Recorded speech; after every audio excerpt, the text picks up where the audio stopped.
ડીસા તાલુકાના ભીલડી સ્થિત સામૂહિક આરોગ્ય કેન્દ્રમાં ડોક્ટર અને સ્ટાફની અછતને કારણે દર્દીઓ ભારે હાલાકી ભોગવી રહ્યા છે. દર્દીઓ સવારે વહેલા સારવાર માટે પહોંચે છે, પરંતુ કલાકો સુધી ડોક્ટરો હાજર ન રહેતા નિરાશ થઈને ખાનગી હોસ્પિટલનો આશરો લેવા માટે મજબૂર બન્યા છે.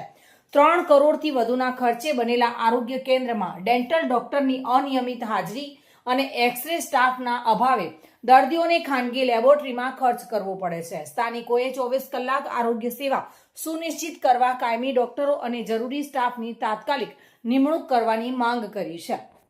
ક્યાંથી આવ્યા? જૂના નેસડા. કેટલા વાગે વહેલા આવ્યા 7:30 વાગે. શું તકલીફ હતી?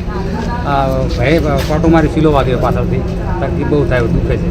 હવે કેમ ઘેર જાવ છો રિટર્ન? હા તો સાહેબ હાજર નહીં, શું કરો? કોણ હાજર નહીં? સાહેબ હાજર નહીં. ડોક્ટર સાહેબ હાજર નહીં? હા, ડૉક્ટર સાહેબ હાજર નહીં. ઓકે. કોઈ હવે સ્ટાફ છે હાજર?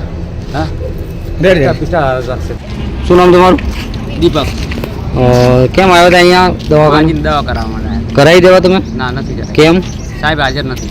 કોઈ હાજર નથી અંદર? ના, સ્ટાફ છે પણ સાહેબ હજી હાજર નથી. અચ્છા, એટલે હવે તમે ક્યાં જશો? ત્યાં અહીંયા ગાડી પોવટલા અને ત્યાં ગાડી પ્રાઇવેટમાં એમ ને? બરોબર. શું દીધું બેનને? બાટલો ચડાવવાનો છે. કેટલા વાગે આવ્યા તમે અહીંયા?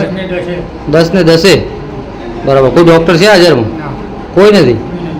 કોઈ સ્ટાફે તમને આવીને પૂછ્યું બીજું કંઈ કેમ આવ્યા છો એવું કંઈ પૂછ્યું? કશું પૂછ્યું નથી. એટલે રામ ભરોસે છે એમ ને હોસ્પિટલ?